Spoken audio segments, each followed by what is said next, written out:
So, eto na nga mga sangkay, mayroon pong taga-iglesia ni Kristo mismo, no, ang nagsalita di umano kay Senator Rodante Marcoleta. Ako mga sangkay, mukhang dinurog.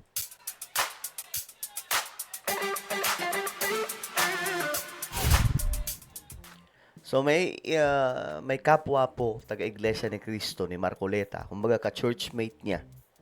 Parehas po sila ng relihiyon. Medyo hindi basta-basta ito nangyayari mga sangkay. Ang ikinanta, ibinisto itong ginagawa ni Marcoleta.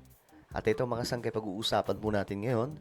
Anyway, bago tayo mag-umpisa, sa mga hindi pa po dyan nakakapag-subscribe sa ating YouTube channel, tayo pa ay road to 2 million subscribers na. Padami po tayo ng padami dito sa YouTube.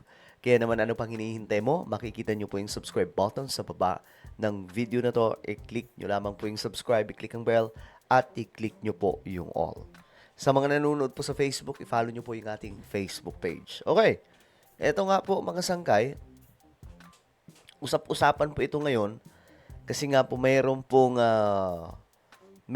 nagsalita na, no, na isa pong taga-iglesia rin po, no, kaanib din po ng INC.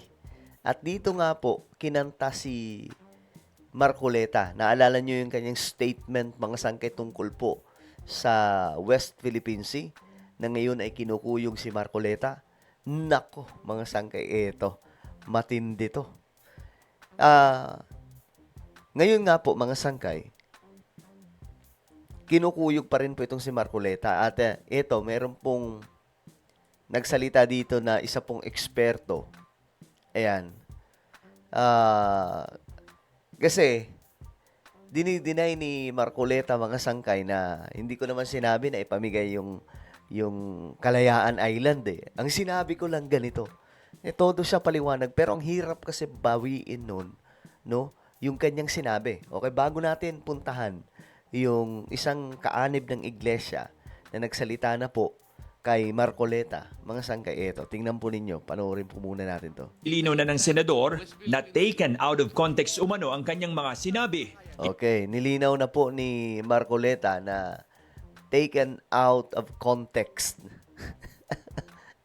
So ito po ay nagpapakita mga sangkay ng kumbaga pagkatalo niya dito sa kanyang argumento kasi eto na kasi ano talaga eh, klaro po talaga yung kanyang sinabi doon na mukhang may mali. Kahit ako inulit-ulit kong tingnan po yun mga sangkay, yung mga salita na ginamit niya. Kasi sinabi po niya, hindi, ang pinakita lang daw yung kaunti. Yung sinabi niya, ganito na lang ang gawin natin. Para hindi na tayo magka-problema pa, ibigay natin yung ano, di ba? Ibigay daw natin yung, bitawan natin yung Kalayaan Island. Tapos, ayun, mapag-uusapan na natin ang West Philippine Sea. Anak ng tokwa. May mga Pilipino doon. Siyempre, nagalit yung mga Pinoy doon. Ngayon, mga sangga, ito, pakinggan po natin. Nilinaw na ng senador na taken out of context umano ang kanyang mga sinabi.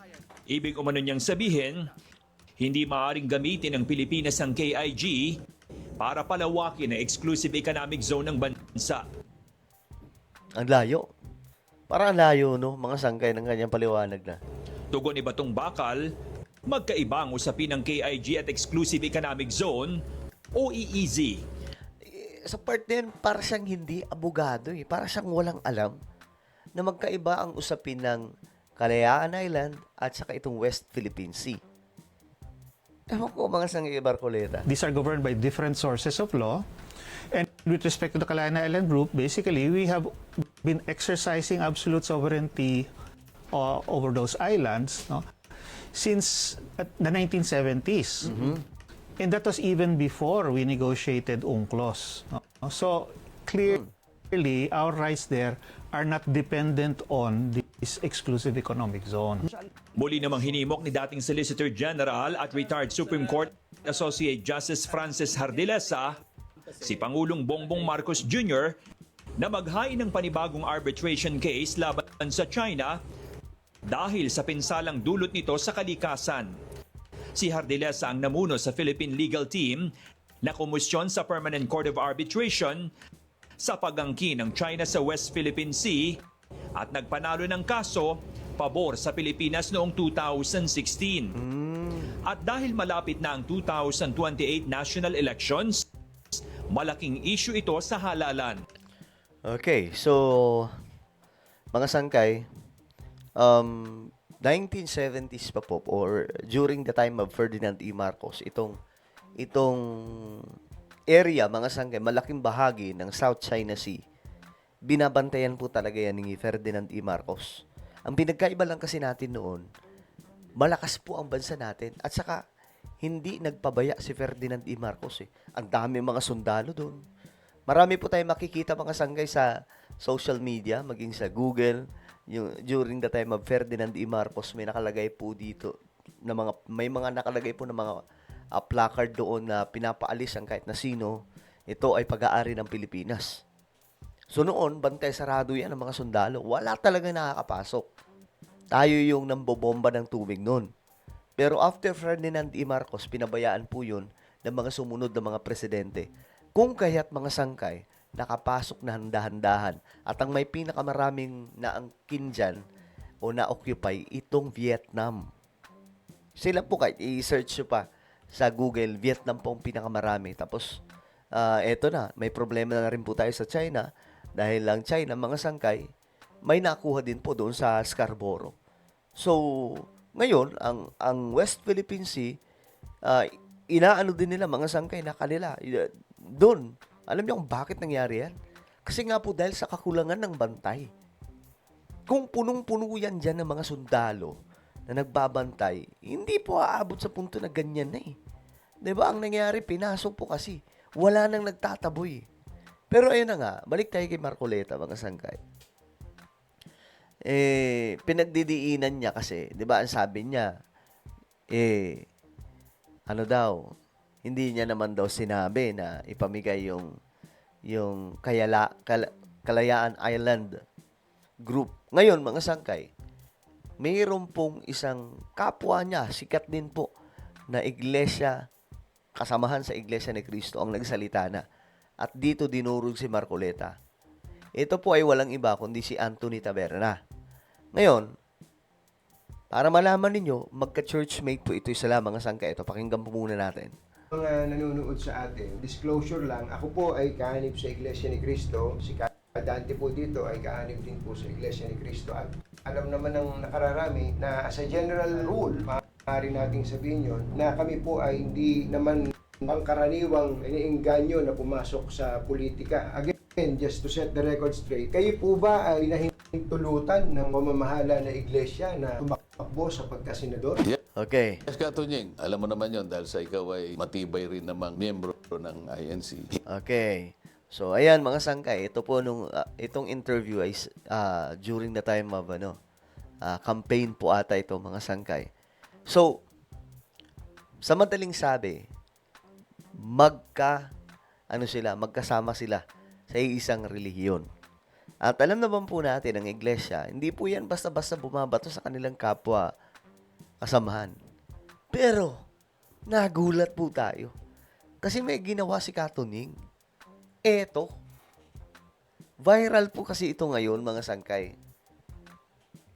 Ayan po, Anthony Taberna.